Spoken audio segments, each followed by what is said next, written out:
Hello and welcome to the Behind the Film podcast. I'm your host, Nick. And I'm your host, Oliver. Today, we'll be looking at the current state of the film industry and our recent watches from this year.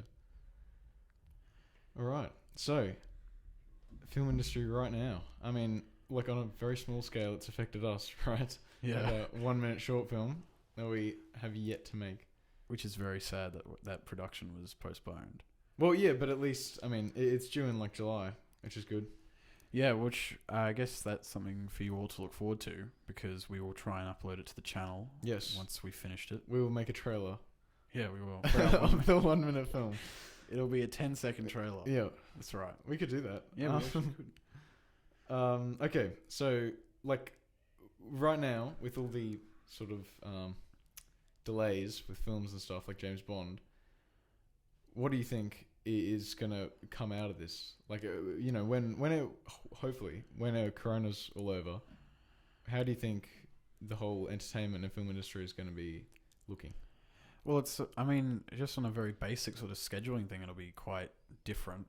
I mean, I think because I'm not even sure if stuff like the Oscars will go ahead for this year because all the films There's no film.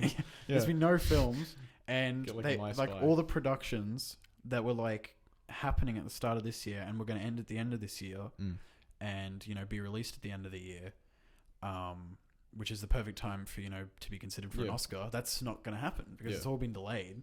I mean, you can look at something like Fast and Furious, which obviously is an Oscar material, but still, it's an example. That was supposed to come out. It would have already come out.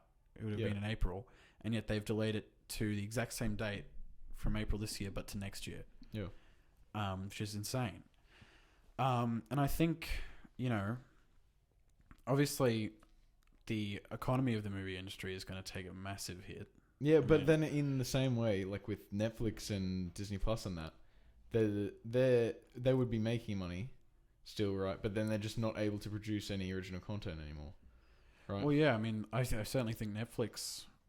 I think I did hear about they've made skyrocketing profits. Yeah, exactly. Because everyone in isolation was just watching Netflix and stuff, So, well, I think they've added like a bunch of movies that aren't like originals and that. Well, that's one other thing I wanted to bring up. What are your current thoughts on newly released films going straight to video on demand?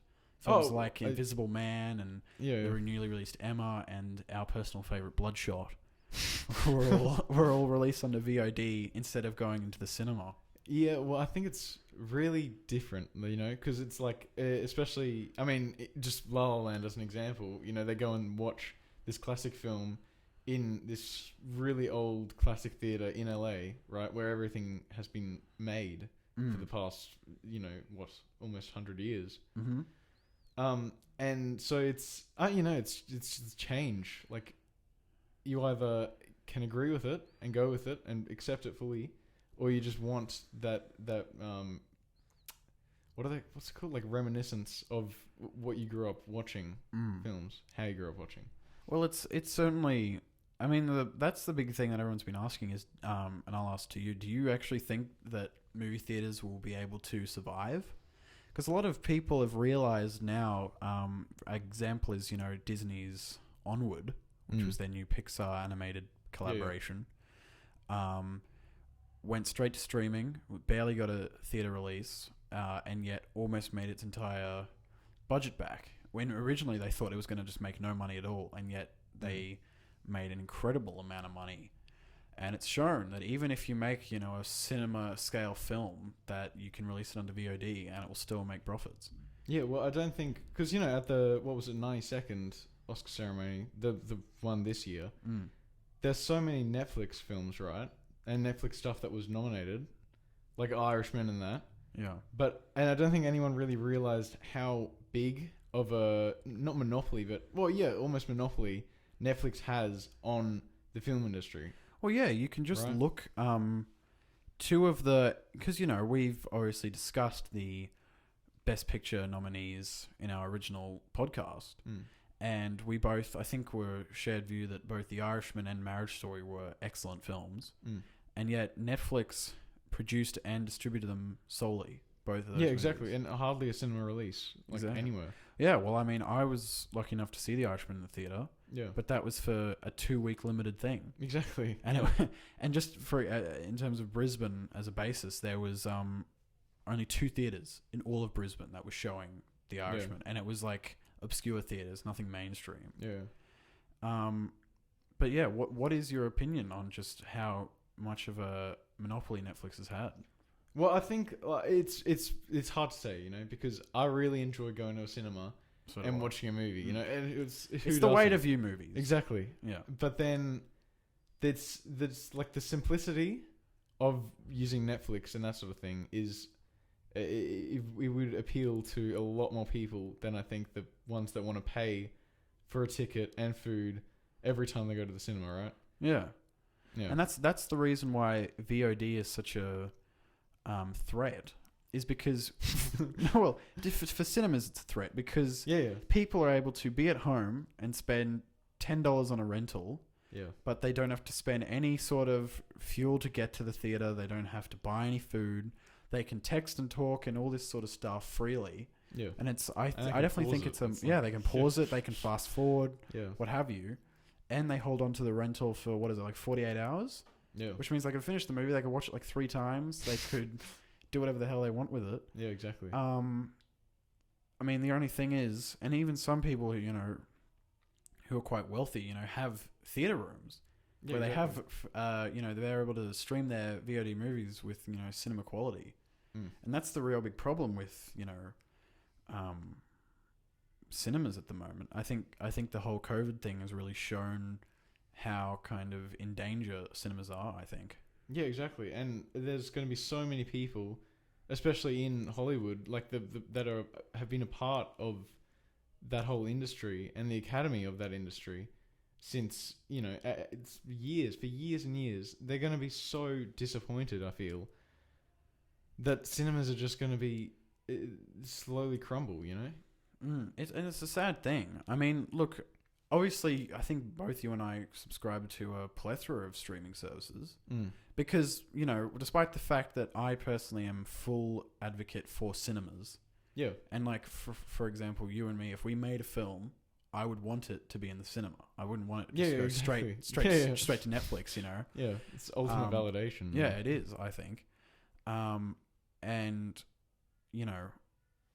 when it comes to these streaming services, I mean, the one thing they do provide is I've been able to access a lot of really old films, obviously, that you wouldn't be able to see in the theater.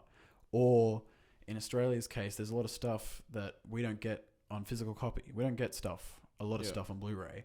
Whereas streaming services can give us this content, even though it's not on disc. And that's something that I'm quite supportive of. Like the reason that I just really enjoy Netflix and that sort of thing is because it's just the convenience, right? And I think that's with a lot of people. That's the problem for cinemas. Yeah, exactly. It's inconvenient. But then the convenience is also as well as the convenience, there's the original content produced by Netflix, which is actually good content, like all the TV series, and then like Stranger Things is just a great example. Yeah, exactly. And Sex Education, that's really good. I don't know if you've seen that, but I have not seen it. It's really it's quite funny. It's hard to say how, because obviously we don't know what's going to happen. But I think the longer that this Corona thing goes on, especially in America, it's just going to become more and more dominant, the VODs. Yeah, and I think that's kind of our struggle for this year in terms of our channel, is because we kind of intended on being able to like review a new movie every week. And review a new movie on Netflix. That's it. There's nothing. Yeah. But in terms for the audience, what do you think, if you could recommend a streaming service to like a film fan in Australia, because obviously we're Australia based, what service would you recommend?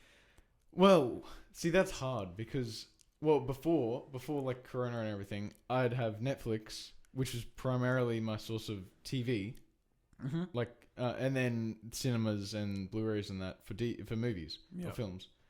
But now I think that there's Netflix and Stan are really good, right? Because Netflix has all that original content and some good stuff that they've bought the licensing for. But then Stan has a lot of really good movies, that's so many. Yeah, I think if I had to pick, I would probably go with Stan overall, because I think, like you said, Netflix probably has the best original Yeah, content. exactly. But when I weigh that up against, you can look at Stan, all of the classic TV shows they have. They have Breaking Bad. Yeah, They have Friends, The Office US and UK, Seinfeld. Yeah, exactly. There's just an insane amount. And then you can definitely go and look at something like the older films they have, foreign films. I mean, recently they released Parasite onto Stan. Yeah, that's so good. Yeah. Something like that is insane. Wolf of Wall Street is on Stan. Yeah. You can have all these great films on there. So I think if I was to say, I'd probably say Stan overall. Yeah, I think I'd have to agree with you. And especially for film lovers, Stan is the way to go, pretty much. And, I mean, the interesting thing is you have, like we mentioned, VOD. And if I had to say, though, one streaming service that would get because obviously VOD at the moment has just been like iTunes, what have you, like rentals. But I can see the possibility of some companies deciding, what, we can just put it onto Netflix. Like our new film that would be in the cinema, we'll just put it onto Netflix. I mean, an example is Disney, although they had Onward for a couple weeks on iTunes exclusively, they just put it straight on Disney Plus. Yeah. And it still managed to rack in all that money. Yeah. But let's look ahead at the rest of the year. What films are you looking forward to for the rest of the year? Well, I made a list about this ages ago, but I think I got rid of it. There's definitely Tenet, right? Oh yeah, Nolan's new film. Yeah, exactly. Well, I haven't seen the trailer yet. Still, have you seen the trailer? I saw the first trailer. I know the new trailer just came out the other day, but I haven't seen I haven't seen the newest one, but I've seen one of them. Yeah. Well, it's Christopher Nolan. It's usually quite good. No, I agree. And then James Bond, the new one. Oh yeah, towards the end of the year. I mean, it's going to be interesting in terms of, because if you asked me like 3 years ago, I would say my immediate answers would be, the new Marvel film or the new Disney film, what have you. But I've got to be honest, I've become really disenchanted with, Disney and all the stuff they're doing. I mean, last year they made The Lion King, which was just awful. Yeah. The original is great. Yeah. These like soulless remakes. Like I'm really nervous about something like Mulan, which is coming out this year, I'll see it.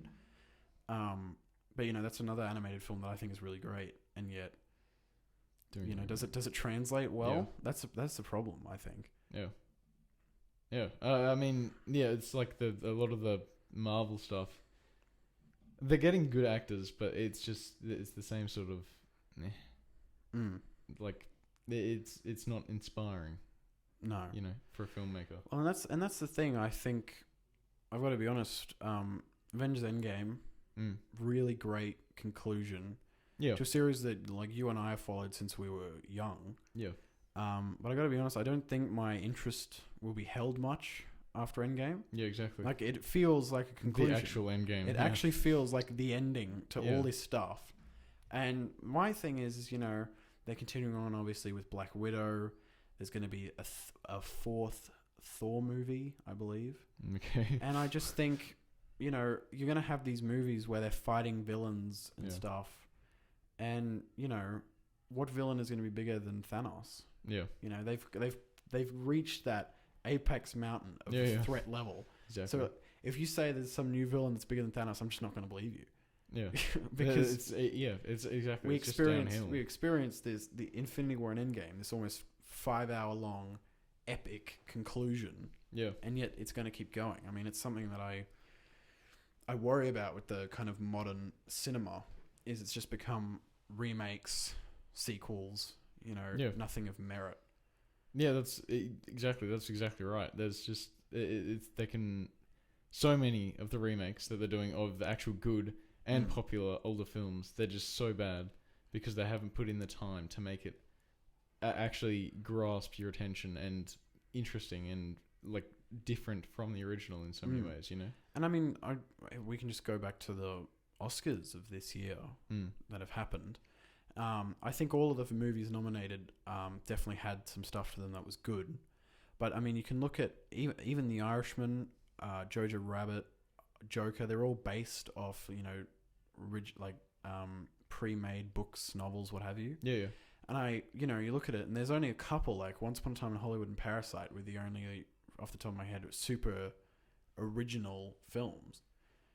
And you can go back 10, 20 years, and every single film nominated would have been like an original film, written and directed by the same person maybe, and translated to screen. That was, in my opinion, kind of the apex of cinema. Yeah, because it's all about... It's not, but I think that translating other, like, art, like books and that, into cinema, and even Edgar Wright did it with Baby Driver. He translated for every scene he had the song picked out, right? So he wrote the script based around the music. And so I think that's a really cool thing. But then for the creativeness of the film industry, I think that if everything's kept within it, it's quite an incredible thing. I know, and that's just the big thing that's kind of worrying. And you can see so much, like, I'm not gonna talk smack about Joker again, but Joker is a comic book movie. Yeah. Last year, Black Panther was nominated for Best Picture. And I kind of look at that, both of those, even though both of those I think were somewhat step above the sort of run-of-the-mill superhero films. Yeah. At the same time, it's still like a superhero comic book adaptation blockbuster thing. And I go, is that really what is the best picture? Yeah. I don't know. It's just something that I'm not really sure about. Yeah, but I think, I don't know about Black Panther. Like, that does seem very... It was nominated. Yeah, I know, but it's very generic. I know. But Joker was quite different to, like... You compare Joker to, like, Endgame. It's completely different film. It's trying to go for something different. But you can... But in terms of... I don't think it's a superhero film. It's not about superheroes. But it's still a comic book adaptation. Yeah, sure. Of a super well-known, popular amongst kids character. Yeah.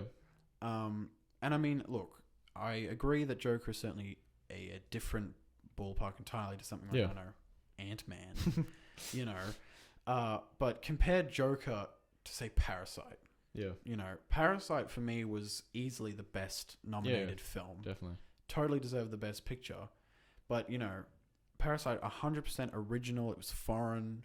And then you have something like Joker, while having many elements of quality, like I said, it's still sort of a kind of not particularly original type film. Yeah, and so well many of the done scenes were in like some ways, copied from Martin. Yeah, copied from Martin Scorsese's films. And even Scorsese, I really liked The Irishman, but that was like the fifth gangster film with Robert De Niro. Even that, in a way, is kind of unoriginal. Yeah. Like, it managed to group all of his favorite actors into his favorite genre for his favorite type of film. I mean, speaking of just kind of things we've watched, what films have you seen recently, given that we've not been able to go to the cinema and experience something new? Wait, we can edit it out. Yeah, we can edit this out. Okay. So, yeah. I saw Punch Drunk Love yesterday, which was very, very good. Well, like, Adam Sandler release was extremely good. And then Paul Thomas Anderson, I think, just incredible job. And sound design. Sound design, really, that was...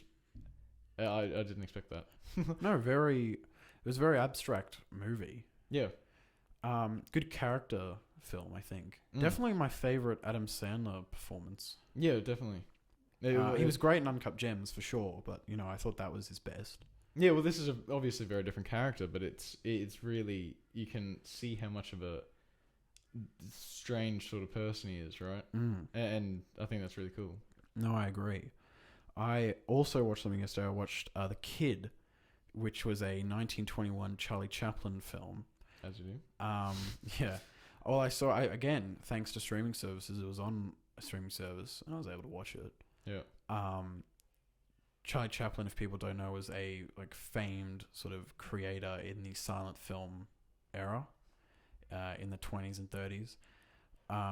Someone who I think in the next couple of weeks, when we do a classic films recommendation episode that we've been working on, pop up a lot. He will probably pop up a lot because he's such a huge influential creator. But The Kid, in terms of someone who, if you're interested in getting into Chaplin, I would say start with The Kid. It's only like an hour long. Okay. Yeah, it's only like an hour long.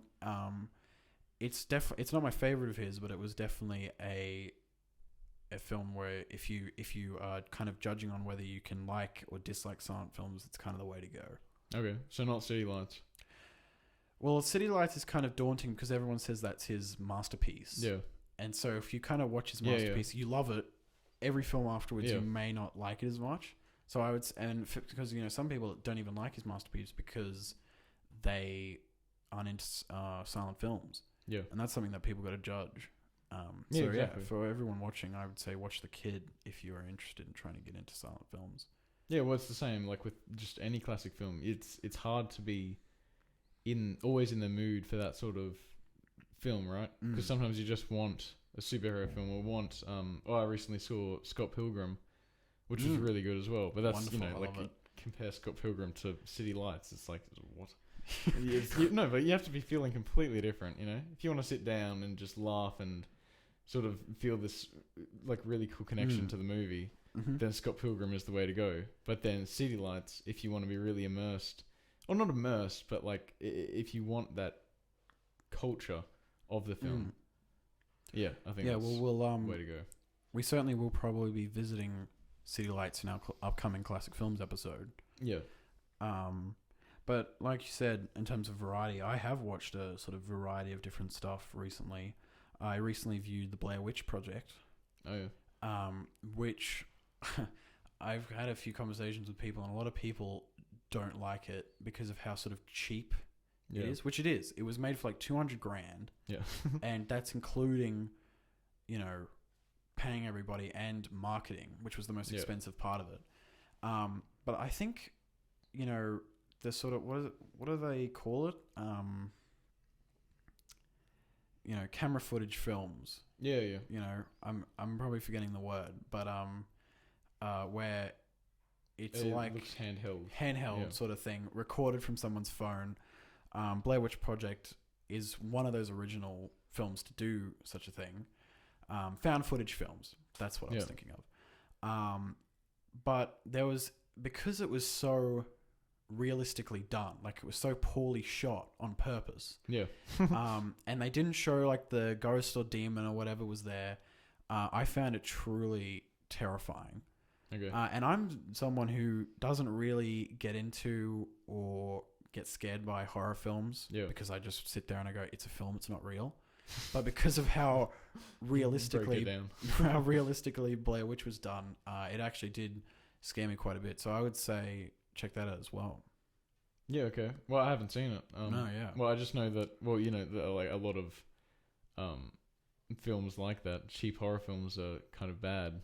Yeah, but you can look at it and kind of, for example, The Conjuring. Yeah. Super huge horror film. Everyone thought it was brilliant. And then they made 6 sequels. Yeah. And they're all just riding off the coattails of the original. Yeah. And it's complete garbage. Yeah. And then I think Blair Witch is the thing that's the original. It's the one where you can get the real terror out of it because it was the first one done and it was done to the best of its ability. Yeah. And all these ones that you may have viewed where you've gone, that's just really terribly done, is because it's just a poor imitation. Yeah, well, it's like so many franchises, they've just started with this huge successful film and then it's slowly degraded. And I think, well, just sort of moving on a little bit, I think Star Wars, that's definitely a big topic of discussion with their last 3 films. How much the audience has influenced how the film is made rather than just being creative like in the original film. Yeah. That's something that I think would be interesting to talk about, is the new Star Wars trilogy. Yeah. Which we may do in a future episode. No disrespect to people who like the new Star Wars films, because hey, you can like whatever you want, it doesn't matter. Those were every single one of those movies, and this is the problem with modern cinema. Like I'll bring it back to Blair Witch. Blair Witch was made because someone had an idea, they thought it was good, and so they made it. Yeah. Whereas something like the new Star Wars films are such corporate product garbage cash grabs. And every single one of those Star Wars films wasn't a film. It was trying to like answer a fan demand. Like the original was trying to kind of go against those prequel films. And then they gave it to a different director for The Last Jedi. Yeah. And he didn't like the originals or whatever, and so went against those. And then people didn't like his film. And so the third film wasn't a conclusion. It was just kind of crapping on The Last Jedi. Yeah, well, like Martin Scorsese says, it's like they're not making the film because they have this story and they need to tell it, right? They just feel this passion to tell this story. You can see how passionate Scorsese is when he's making The Irishman. Yeah, clearly it is a passion project and he wants to do it. But then and that would have been the original Star Wars, right? Yeah. But then it's just been like the last trilogy. They're just, it's not because they have a story to tell. It's because they have an audience they want to please, right? And so it's like well, we were talking to Sarah about it earlier, and it's like the first one was appealing to who was it? Wait, appealing to audience, was it? Yeah, it was appealing to people who really disliked the prequel trilogy. Yeah. So it was a remake, essentially, of the very original Star Wars film. Yeah. Because remaking the original Star Wars film encompasses everything that the prequels weren't. Yeah. So it was clearly just a marketing technique thing. Yeah. And then people didn't like that, so then they decided to make the next one as something completely original.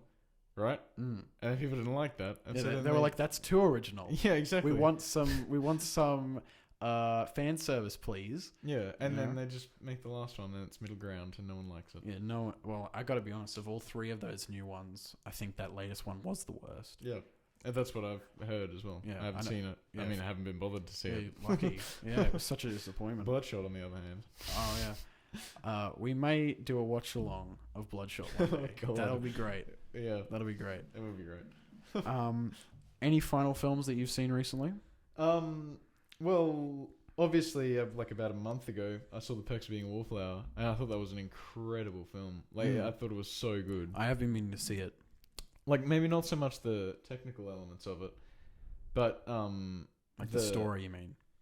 Yeah, and the directing and the cinematography and that sort of thing. But the acting in it and it's super good, and it makes you really feel for each of the characters, right? I've heard it is good. I haven't viewed it yet, unfortunately. I've been meaning to. In terms of the final things I've seen, another film that I thought was fantastic is a film called At Eternity's Gate, which is my latest 10 out of 10 perfect score movie. I watched this over a period of a couple days just because, homework and whatnot. It's about Willem Dafoe, who plays Vincent van Gogh. Oh, yeah. And it's kind of Vincent van Gogh's final years as he travels through France. Yeah. And his painting stuff. Yeah. And it was one of the best sort of encapturings of just art itself as like a medium. It was so beautifully shot. There were moments of it that it was just such stunning, like a landscape and blocking, that I couldn't really believe it. It's fantastic. Yeah. Willem Dafoe, he was nominated, first nomination for lead actor Oscar. Yeah. Didn't win. But he was incredible in the movie. I would highly recommend that to anyone. Yeah, okay. Well, I haven't seen it. But, Willem Dafoe's such a good actor. Mm-hmm. He hasn't won an Oscar though, has he? No, which is just ridiculous. Yeah. He didn't even he didn't even get nominated for The Lighthouse. Yeah. Which Lighthouse didn't get nominated for anything though. Except it did get cinematography. Oh. Okay, I didn't know that. Yeah, well, it didn't win. But, yeah. Yeah. Star Wars got nominated as well. Yeah. Willem Dafoe, incredible actor. Yeah. Well, I think it's going to be, eventually he's just going to get one, right? But then it's the same thing they did with Leo. Exactly. It's not going to be his favorite. For example. It's not going to be his best performance. Yeah, for example, I think you fully agree with me here. Compare Revenant to Wolf of Wall Street. Like, into even performance alone, not even film, just performance. Yeah. There's no competition. Exactly. Leo was incredible in Wolf of Wall Street.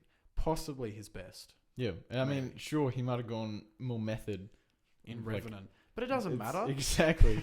It's like, who cares if they, lose weight or gain weight or, Matthew McConaughey, he won for Dallas Buyers Club because he got super skinny. I mean, I haven't seen it, and I'm sure it gives a great performance. But there's such a great, big media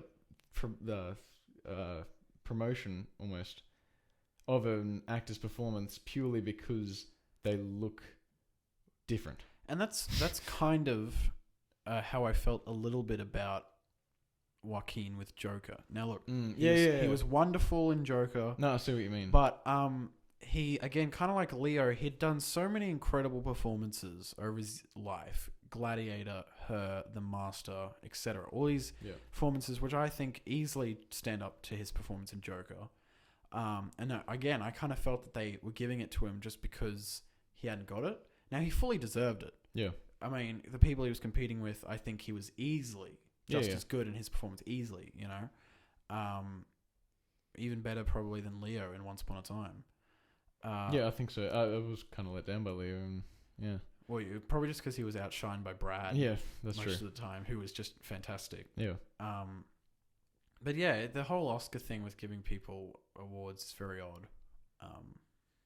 Yeah, well, I think it's annoying now because it's the Film Academy, right?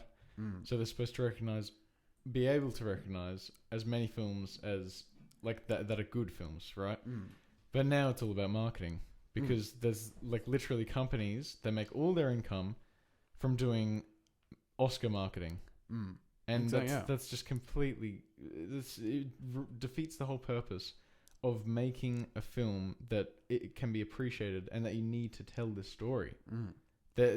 Why make a film? And that's the thing. You know, I look at it and the Best Picture nominees, I think stuff like Jojo Rabbit, you know, Ford v Ferrari, stuff like that, which were enjoyable, but do they really deserve to take the place of, you know, other films like Uncut Gems or Portrait of a Lady on Fire, which I know you're not a super big fan of, but I am. Yeah. And I think if you just look at it in terms of the grand scale as a film, I think Portrait of a Lady on Fire achieved a lot more than something like Jojo Rabbit. Yeah. You know. But then again, you know, the Oscars they make money from the Oscar ceremony, and they're trying to, you know, appeal to people. That's why I think Black Panther got nominated. I don't think they thought that Black Panther was the best, you know, one of the best films of the year. But everyone, if they put a Marvel movie in, then everyone, like kids, will be like, I wonder if Black Panther wins. Yeah, exactly. You know. But exactly, it doesn't even need to win. It just needs to get nominated, and then they get all this attention. Yeah. Right? So they can give the winner to the actual winner. It's such lack of integrity, though. Yes, exactly. And that's and I looked at it. Annoying. I looked at it like just these Oscars gone. Now, look, I fully credit them. They gave Parasite Best Picture. Yeah, I think that was deserved anyway. That was the clear choice. Yeah. They could have easily done some stupid thing, like, I don't know, give it to Joker, which Joker is not better than Parasite. No, I don't think so. You know, and they could have, because that would have appealed to more people, because Joker made a lot more money than Parasite. Yeah, made $1 billion. And I'm happy that they did that. But at the end of the day, even with the nominations, you know, even if you don't win, a nomination from the Academy is still huge for someone like an actor or a director. Exactly. It's almost the same sort of. Yeah, like Florence Pugh freaked out just because she got nominated. Exactly. I don't even think she thought she was going to win, but she got nominated. Exactly. And she was like, this is incredible because it now will say every time I want to post an Academy Award nominee. Yeah. You know?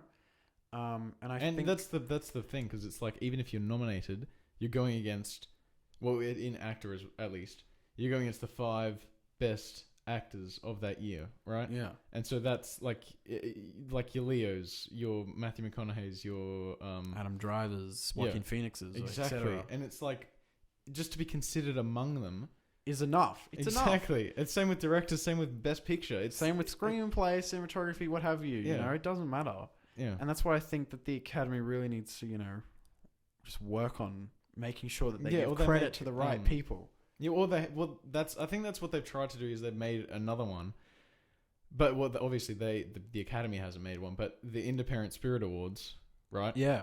So that sort of thing is where Uncut Gems and The Lighthouse are recognized a lot more. Yes. You know? Yeah, and they're the things like Cannes again, the Cannes Film Festival. The things that won there were stuff like The Lighthouse, Uncut Gems, you know, all that stuff won. And that's really where I think the Academy needs to follow up. Yeah, yeah. It seems like there's a real bias in the nominations, but the winner is the clear winner, right? Mm-hmm. Just moving on. The not last episode, the episode before, I recommended the film Anomilisa, which we'll quickly touch on. Just very briefly, because I don't really want to hype up Anomilisa or talk too much about it, because I think it's a film that's really up to the viewer's interpretation. But essentially, it's an animated film by director Charlie Kaufman, who's brilliant, and just tells the story of a man who goes away and meets a girl called Lisa, and that's pretty much all I will say. But it's gorgeously animated. It's definitely adult, and that's something I like about it, is that it's an adult animation. You know, they're very few and far between, but it's something that I think should be preserved. Really well written, and most of all, it's got a really unique and stunning animation style. So everyone, you should check it out, because it's great. Yeah. And I will recommend a film. Like I recently, well, not recently, about a month ago, I saw Whiplash, which is very good. I've seen that a few times now. It's like, what's the Damien Chazelle? Director of La La Land. Yeah. That guy's got some talent. No, well, he's really good. Yeah, he did First Man as well, which I thought was really good. Oh, I haven't seen that. It's in my list on Netflix. Yeah, it's on Netflix now. It came on the other day. Let's talk about video on demand. It's not as good as La La Land or Whiplash, but it's still good. But I think he's super good at incorporating music into the film. I agree. I really like that. Same with like Whiplash, I gave 9 out of 10, and La La Land I gave 10 out of 10. And they're just such great examples of how music, and well, in Lala's case, musicals, can be super, super good, along with really dramatic stuff like Joker and I think that's probably the biggest thing for Whiplash, is that it manages to create tension out of very seemingly insignificant things. Because it's all about a band and a crazy music teacher. Yeah. And it's like a masterclass of tension and suspense. Yeah. Do you think it's Chazelle's best? Or do you... Oh, I gave La La Land 10 out of 10 and Whiplash 9. Do you think La La Land is still his best? Yeah, I'd say so. Purely just because this film is quite simple. You know? Like, it's not... that's not a bad thing, though. Like, not at all. No. But it's just... La La Land has so many elements to be considered. And then the character performances were incredible, and but it's alright. They were also in Whiplash. Yeah. So Whiplash, see it before next Friday, which will be the next episode. Hope you all enjoyed.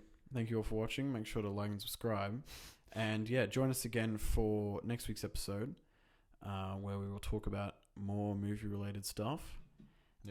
But get really excited for in 2 weeks' time, when we have a bonus classic films episode, where we talk about some of the best of the old films, like Seven Samurai, Human Condition, possibly.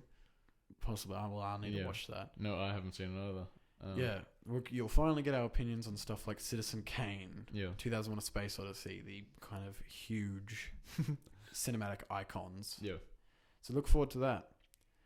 Thank you all for listening. Thank you. This has been Oliver and Nicholas.